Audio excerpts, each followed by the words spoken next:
मी आज तुम्हाला कुंकुमार्चन कसे करायचे, त्याचे काय फायदे ते सांगते. कुंकुमार्चन केल्याने आपली कुलदैवता किंवा लक्ष्मी माता ही प्रसन्न राहते. तिची कृपा आपल्यावर लवकर होते.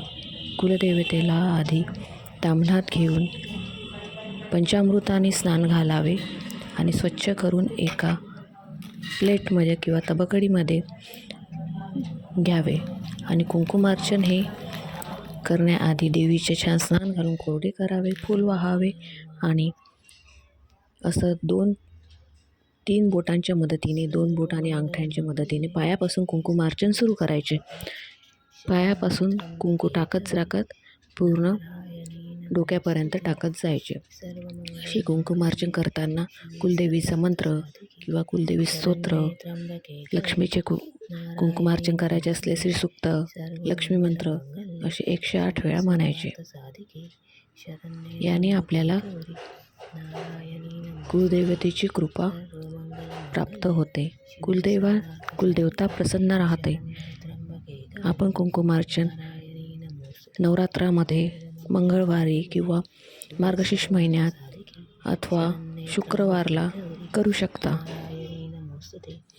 देवीचे मंत्र म्हणत आणि देवीकडे प्रार्थना करत आपण आपलं कुंकुमार्चन करावे.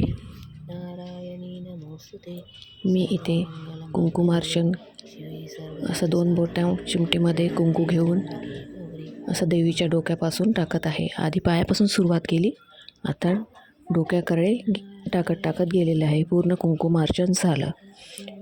कुंकुमार्चन करताना शुद्ध कुंकू घ्यायचे.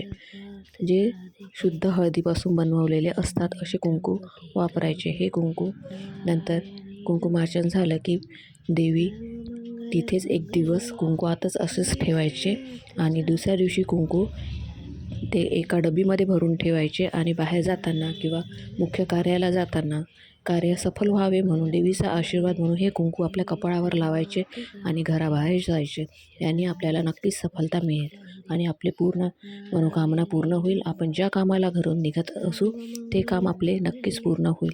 आपल्याला त्यात यश मिळेल. एवढी शक्ती या कुंकवामध्ये उतरलेली असते. यामुळे देवीची कृपा आपल्या पाठीशी नेहमी राहते. असे कुंकुमार्चन झाल्यावर देवीला आपण आरती करूया. आरती करून झालं की नैवेद्य वगैरे दाखवूया. कुंकुमार्चनचे अनेक फायदे आहेत. आपल्या घरात सुख, शांती, समृद्धी पण नांदते. कुंकुमार्चनामुळे एक आपल्याला मानसिक समाधान मिळतं आणि देवीची आराधना पण होते. नवरात्रात देवीला प्रसन्न करण्यासाठी कुंकुमार्चन हा एक साधा सोपा 10 मिनिटाचा उपाय आहे. आपण हे नक्कीच करू शकता. असं कुंकुमार्चन झालं याला फुलं वगैरे वाहून देवीची आरती पूजा करावी आणि नैवेद्य दाखवायचा. अशा प्रकारे कुंकुमार्चन करून हे असंच 1 दिवस ठेवायचं आणि दुसऱ्या दिवशी हे कुंकू उचलून एका डबीमध्ये भरायचं आणि बाहेर जाताना किंवा मुख्य कामाला जाताना किंवा रोजही लावले तरी हे कुंकू छानच आहे. घरातील प्रत्येकजण हे कुंकू रोज कपाळाला लावू शकतो. परंतु हे कुंकू पुन्हा देवांसाठी वापरायचे नसते. हे फक्त आपल्याला प्रसाद म्हणून कपाळावर लावायचे असते. अशा प्रकारे कुंकुमार्चन सुफल